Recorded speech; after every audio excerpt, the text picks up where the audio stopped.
2ની ચાવી જે સંખ્યાનો છેલ્લો અંક બેકી અથવા શૂન્ય હોય તો તે સંખ્યાને 2 વડે નિશ્ચિત ભાગી શકાય. 3ની ચાવી જે સંખ્યાનો સરવાળો 3ના ગુણાંકમાં આવે તો તે સંખ્યાને 3 વડે નિશ્ચિત ભાગી શકાય. 4ની ચાવી જે સંખ્યાના છેલ્લા 2 અંક 4 વડે ભગાય તો તે સંખ્યાને 4 વડે નિશ્ચિત ભગાઈ શકાય.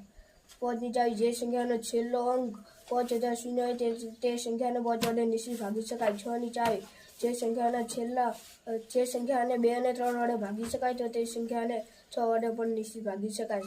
8ની ચાવી જે સંખ્યાના છેલ્લા 3 અંક 8 વડે નિશ્ચિત ભાગી શકાય તો તે સંખ્યાને 8 વડે પણ નિશ્ચિત ભાગી શકાય. 9ની ચાવી જે સંખ્યાનો સરવાળો 9ના ગુણાંકમાં આવે તો તે સંખ્યાને 9 વડે નિશ્ચિત ભાગી શકાય. 10ની ચાવી જે સંખ્યાનો અંક શૂન્ય હોય તો તે સંખ્યાને 10 વડે નિશ્ચિત ભાગી શકાય.